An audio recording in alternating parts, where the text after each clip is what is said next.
You know, I think just keep getting better every single night, continue to set my teammates up.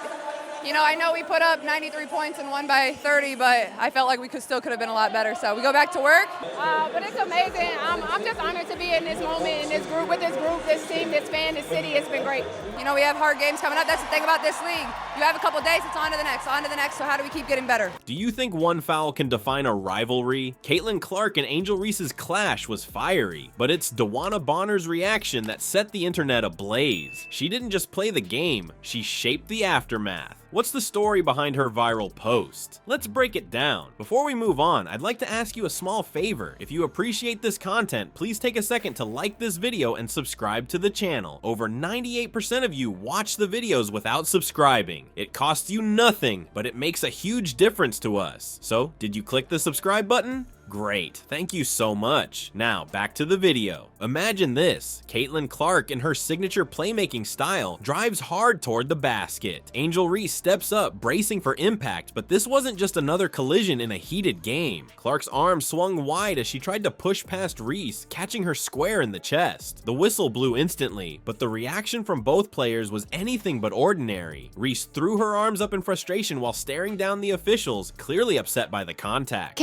Clark's hard foul on Angel Reese. Essentially, Angel Reese gets the ball, Clark goes over, does a hard foul, commits a hard foul on Angel Reese. She falls to the ground. Aaliyah Boston steps in and kind of stops Angel Reese. Courtney Vandersloot also steps in. Now, with this play, they did call a flagrant 1 on Clark. They said that it was unnecessary. Clark, on the other hand, backed away and adjusted her headband, her expression cold and unreadable. The crowd sensed it. The tension wasn't just about this one moment. The refs huddled together as replays rolled on the Jumbotron. You could see hands on hips, players pacing, and a mix of annoyed glares and whispered conversations. Finally, the call came through. Clark's foul was upgraded to a flagrant 1. The arena buzzed with murmurs, with fans erupting into arguments of their own over whether this was just physical play or something intentional. Reese, still visibly fuming, exchanged a few words with Aaliyah Boston, who stepped in to calm things down. Boston, always calm and composed, put an arm around Reese and spoke quietly.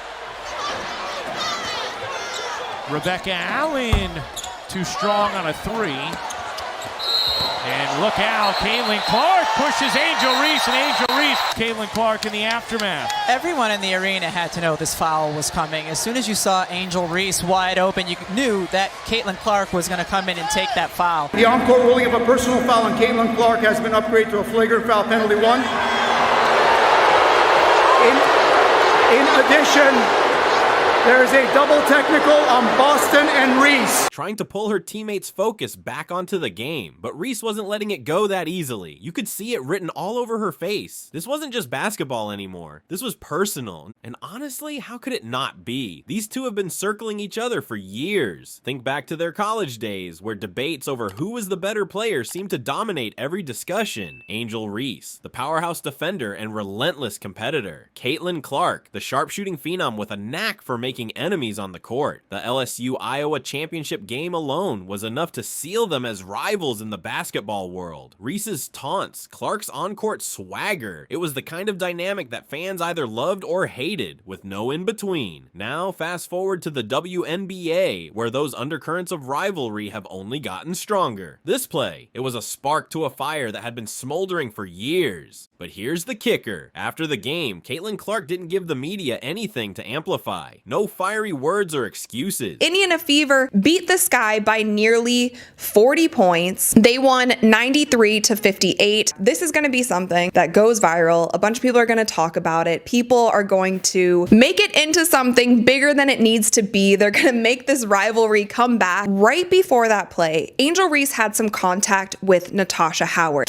Clark saw that contact. She turns to the refs and she's like gesturing to them. And this is all happening very, very quick, you guys. She handled the post-game press conference with the same icy control she showed on the court, brushing off the moment as part of an intense game. "It's basketball," she said simply, sidestepping any opportunity to stoke the flames. A masterclass in keeping cool. Reese, on the other hand, had no poker face. On the court, her frustration was plain to see. She never hid her emotions. It's part of what makes her such a compelling player. Even as the game moved on, her exchanges with teammates and the occasional glance toward Clark told a clear story. This wasn't going away anytime soon. The thing is, this wasn't just another foul or another tense moment in a game. It became something much bigger as fans took it online. Social media exploded with slow-mo videos of the play. People debated whether the flagrant call was deserved or a case of Clark getting preferential treatment. And of course, the wider context made it all even juicier. The personal histories, the college rivalries, the clashing play styles. It was all reignited in one charged moment. What started with Clark driving to the basket turned into another chapter in a much larger narrative. But the story didn't end with the final buzzer. What came after is what truly pushed this moment into legendary territory. DeWanna Bonner, a veteran who's seen more than her fair share of heated games, wasn't about to let it slide. Her reaction turned what might have been a one-day drama into a headline that dominated the week. Through her post-game actions, Bonner didn't just get involved. She became the voice of something much bigger. Let's talk about what she did next. DeWanna Bonner wasn't just going to let the night pass quietly. After the Indiana Fever's statement win over the Chicago Sky, Bonner took to social media, and what she shared quickly became the talk of the WNBA world. In a post that many saw as directly aimed at Angel Reese and the Sky, Bonner didn't hold back. The post, which was later deleted, included a mix of sharp commentary and what fans immediately interpreted as shade. Its exact phrasing: "Congrats to DeWanna Bonner. Chicago needs to get it together." People's kind of pointing fingers at Dana Barr, like, you know what, you shouldn't have shared that, she shouldn't have. She can share what she want to share. Now, I believe she later deleted this post, but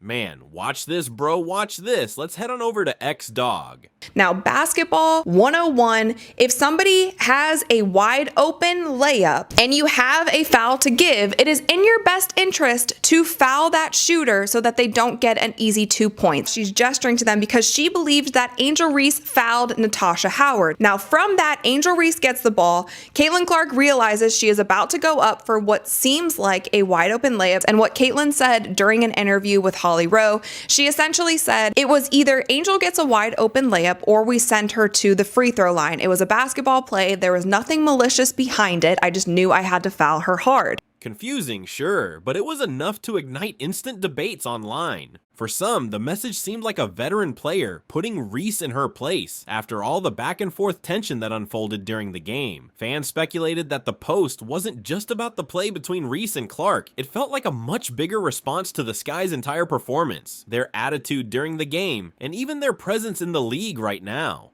Bonner's words, though not fully direct, carried the weight of her 15 years in the WNBA, and everyone knew she was speaking from experience. People debated the intent behind her post for hours after it went up, and when she deleted it, things only got crazier. That decision, whether to move on or avoid further controversy, added even more fuel to the fire. Why post it only to take it down? For some, that only made the words hit harder. What's wild is that Bonner's statement came on the same historic night where she solidified herself yet again as one of the greats, scoring 7 points to officially move into third place on the WNBA's all-time scoring list with 7,489 points. Bonner was already the center of attention, but instead of focusing solely on her milestone, she turned the spotlight toward the dynamics of the league. She wasn't just playing basketball, she was shaping the narrative. Her post-game actions showed exactly why a player like Bonner doesn't just leave an impact on the scoreboard, she leaves it on the culture of the sport. The reactions? Predictably, they were polarizing. Some fans praised her for speaking up, calling her a true leader and exactly the kind of voice the Fever needed to respond to perceived disrespect. Others argued that the post felt unnecessary and exaggerated, especially in the context of Indiana's commanding win. They felt the victory should have spoken for itself. And remember, this wasn't just any win, it was a 93-58 blowout, one of the biggest statements of the season. For supporters of Bonner, though, her post meant more than just trash trash talk. It felt like a veteran standing up for her team, making it clear that every game, every moment, every rivalry is being written into the bigger story of the WNBA. The frenzy around her post and the decision to delete it also highlighted the Fever's growing confidence.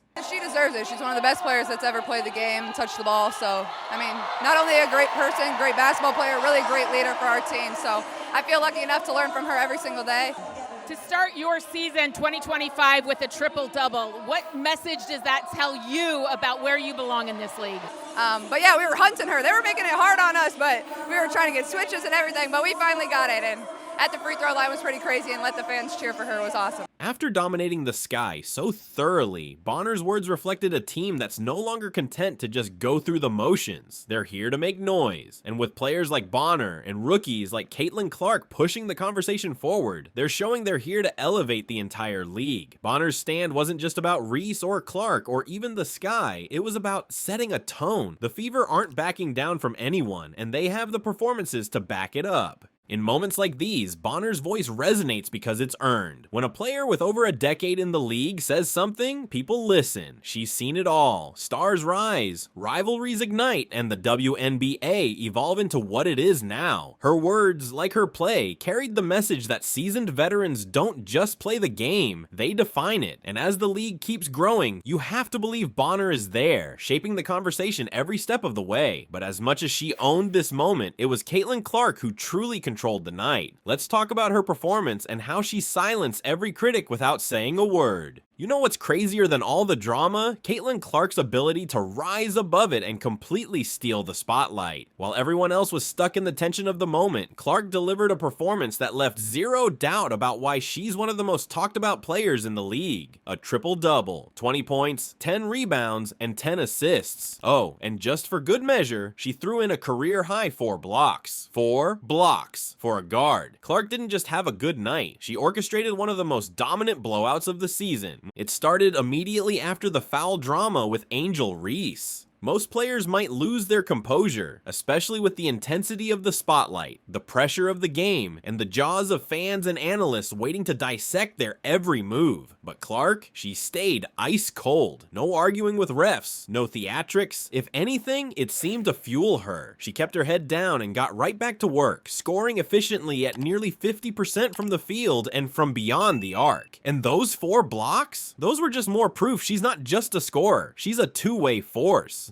The Indiana Fever were relentless from the jump, and Clark was the one setting the tone. It wasn't just her scoring. She was everywhere, taking control of the offense, setting up plays, grabbing boards like she was the center, and even erasing shots on defense. The Fever's final score, 93-58, wasn't just a win, it was a statement. The kind of win that makes other teams sit up and pay attention. That 35-point margin, it matched the second biggest victory in franchise history. But this wasn't some one-off blowout. It was a showcase of Clark's leadership and how she lifts everyone around her. Think about it, this was only her 3rd triple-double in the WNBA, and she's still early in her career. 3rd career triple-double. It's becoming clear not only that Clark can produce monster games, but she's doing it in ways that transform her team. Her ability to see the floor, pace the game, and create opportunities makes her feel more like a veteran than a rookie. Analysts said it best, she doesn't just play the game, she orchestrates it. One called her ability to compose a symphony on the court. Every rebound, every assist, every bucket felt like part of a bigger picture she was painting. Her efficiency was ridiculous too. She shot nearly 50% on both threes and field goals. Whether it was pulling up off the dribble or dishing a perfect no-look pass, Clark didn't miss a step. And the blocks? Those weren't flukes. Each one sent a message. She's not just about filling up the stat sheet. She's about impact, and she's making that impact on both ends of the floor. What this game really did, though, was prove that Caitlin Clark knows how to take control of a narrative. While people argued about rivalries and flagrant fouls, she let her game speak louder than any words possibly could. Even as the online debate spread like wildfire, Clark was busy showing why Dave Portnoy himself hopped online to say she looks like she's going to be the MVP of the league. And honestly, he's not wrong. Performances like this make it pretty clear she isn't just a star in the making. She's leading conversations about the league's brightest future right now. But here's the most important part, that Fever win. It wasn't just about Clark having a huge night. It was about the Fever showing they're capable of dominating.